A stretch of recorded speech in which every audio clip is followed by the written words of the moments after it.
Justice Holmes said, "The life of the law has not been logic, it's been experience, the felt necessities of the time, the felt moral and political theories." If he's correct, maybe that explains so much of the give and take throughout American history over what is right and wrong about our laws and their application, a thing we call justice. The law.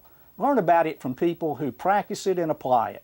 This program is about law through the eyes and work of lawyers and judges in our community and its impact on our citizens. We hope you'll find the discussions and information here useful, thought-provoking, and even entertaining. I'm Terry Miller, and this is Law Talk. On this second segment this month, we're continuing our conversation with former Congressman Ed Jenkins of Jasper, Georgia, represented the 9th District of Georgia for 16 years, 8 terms, from 1977 to 1992. Subsequently, at the appointment of former Governor Zell Miller, served on the Board of Regents for the University System of Georgia. While I am thinking of the state service you've done, Congressman, you did serve on the Board of Regents. How are we doing in higher education publicly in Georgia these days? I think we're doing very well. While we, like most states, we have some problems, but overall I think that the colleges are doing extremely well and measuring up in competition with other states, led of course by the university and Georgia Tech, together with now Kennesaw and Georgia State and West Georgia and a lot of other real important colleges, including Dalton, which is done very well.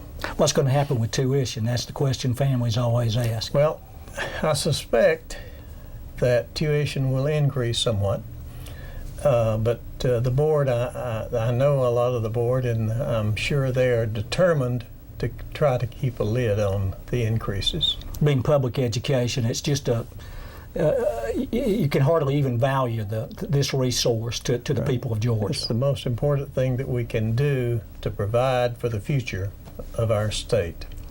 Congressman, in the previous show that we were ending on the basis of growing the economy back to strength with both the economic medicine of cutting our spending, making it match our receipts. Sure. As well as allowing the support of American industry to grow us financially with our revenues to a point that we have fiscal health again. Do you have any hope in the commission that has been appointed? I think Erskine Bowles is one of the chairs. Yes. Do you see some promise in that? I do. I think that will come probably after the election. It's such a hot button issue now. Neither the Republicans or the Democrats want to tackle it before November. I would suspect it will come after the election, but I think they will probably address that to some degree. Okay. One of the issues with American money, our taxpayer money, has been these wars that you've mentioned. I'm fascinated that back in the 80s and maybe early 90s, you were in Pakistan. I think you had an opportunity on 1 or 2 occasions to actually travel with what we called at that time the Mujahideen fighters. Right. Would they be the Taliban today? They are. But in that day, we were arming them and training them through CIA operatives and other resources, the Pakistanis, to repulse the Soviet Union. Without any question. Of course, at that time we were basically, Charlie Wilson, who was on the Armed Services Committee and who I was traveling with on a couple of occasions into Pakistan and Afghanistan, we were supplying missiles to the Afghans, who later became the Taliban, to defeat the Russians. And they were successful in having Russia withdraw. Of course, Afghanistan has had this history, you know, for hundreds of years. Alexander the Great came across Khyber Pass, and he didn't stay in Afghanistan too long. Okay. He just passed on through trying to open up a trade route. I was sort of the trade representative on Charlie Wilson's flight. And very honestly, these people in Afghanistan have a totally different culture than we do. you don't really know who you're dealing with. We're paying off everybody apparently in every village, and it may be that they're going to be with the last people that brought the last money. But they're terrific fighters, and they know their terrain, and it's going to be extremely difficult. I would hope that we could find a way to extract ourselves. Well, that was my question. You've looked these people in the eye. You've seen what they're capable of. They do have the reputation as being fierce, implacable fighters. What can America accomplish in Afghanistan? It's going to be extremely difficult. If we could get them to commence to honor some decent parts of our culture, it would be good. They treat their women and children terribly. But it's extremely difficult for us to tell another country how to act. It's where the bounds of sovereignty sort of pick up in terms of international law. I'm probably not the one to advise, because I voted against going into Iraq, and I would vote against going into Afghanistan. I simply believe that you can accomplish more by diplomatic means and trying to help the people economically than you can by engaging in warfare. Thank you. We'll be back with former Congressman Ed Jenkins after this word. You work hard to make a better life for you and your family, so it's important for you to consider your estate planning needs. We at Mitchell & Mitchell approach retirement and estate planning as a lifelong process. It is essential that you have the proper advice and legal documents to protect your family's growing savings. As your children grow and your life circumstances change, it is important to review and revise your retirement or estate plan. Whether you're just starting out or well along your career path, we at Mitchell & Mitchell are here to guide you through this important process. Contact us today for a consultation. When brothers John Mitchell and Wright Mitchell began law practice in the heart of Dalton in 1924, they instilled an ethic of service with honor and integrity that approaches 100 years. Lawyers serving people is who we are, whether serious bodily injury or work injuries, wills, real estate closings, family law, criminal law, services to local governments, Social Security and veterans claims, or business and contract law. We are here to serve. We're back on Law Talk with former Congressman Ed Jenkins. Congressman, most of us want our presidents, whatever party they come from, to do well. How's this president doing 2 years into office? Well, he's had a lot of difficulty. He's passed a lot of legislation that's very controversial, as we know, particularly the health care bill. But he's had his platter full, to be honest about the entire situation. He's took some very difficult positions that are not good politically, but I hope they will be good long term.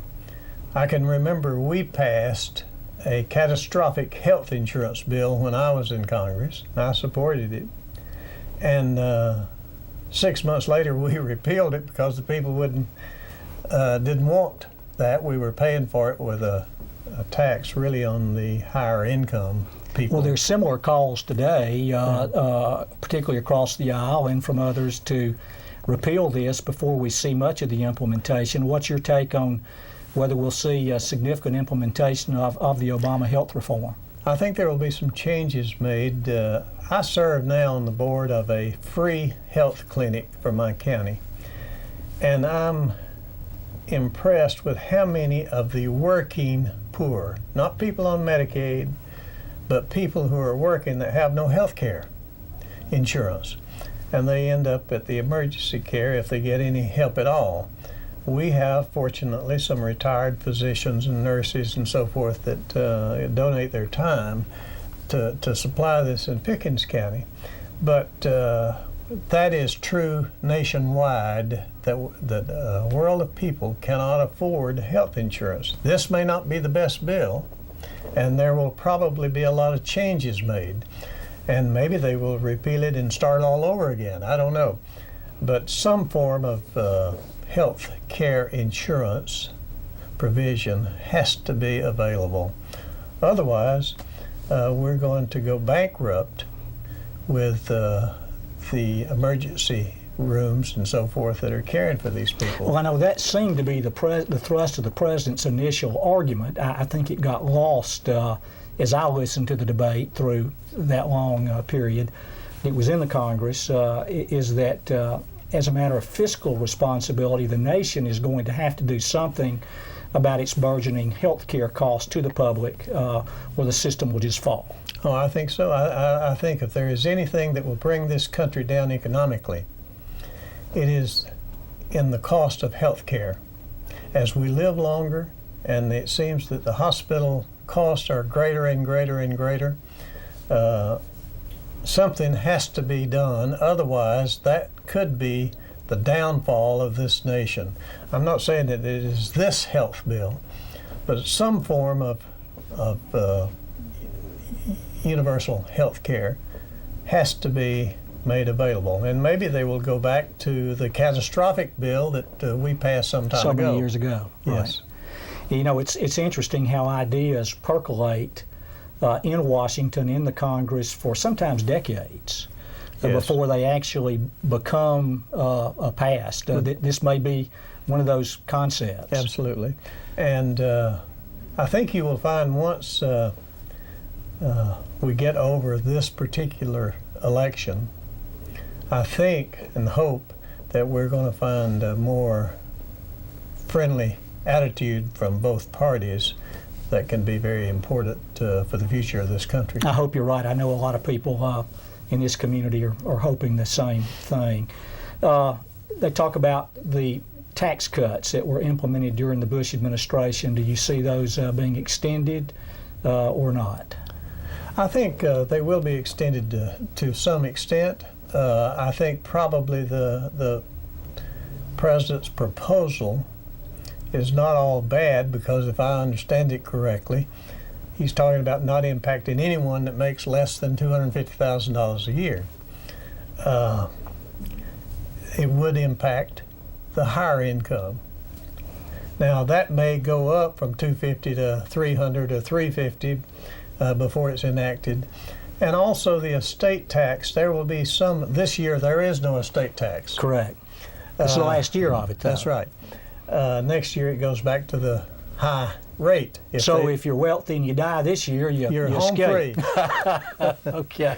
But next year, I would think there will be some compromise that would probably exclude estates of $5 or $6 or $7 million or less, right, from any tax. Mm-hmm.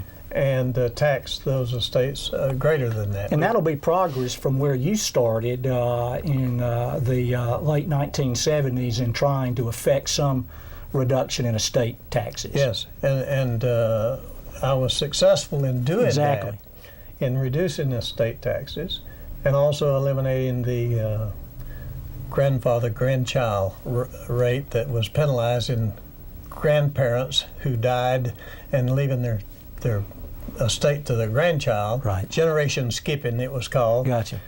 Tax. Eliminated that for everyone below $2 million. Well, you've had such a great career. I admire you so much. Thanks for taking time for me and this show and our viewers to give us your views on these things. I'd like to have you back sometime, and thanks again. Thank you, Terry. It's my pleasure. Yes, sir. Look for us again at Law Talk on Charter Media. Thank you for watching. Justice Holmes said, "The life of the law has not been logic, it's been experience, the felt necessities of the time, the felt moral and political theories." If he's correct, maybe that explains so much of the give and take throughout American history over what is right and wrong about our laws and their application, a thing we call justice. The law. Learn about it from people who practice it and apply it. This program is about law through the eyes and work of lawyers and judges in our community and its impact on our citizens. We hope you'll find the discussions and information here useful, thought-provoking, and even entertaining.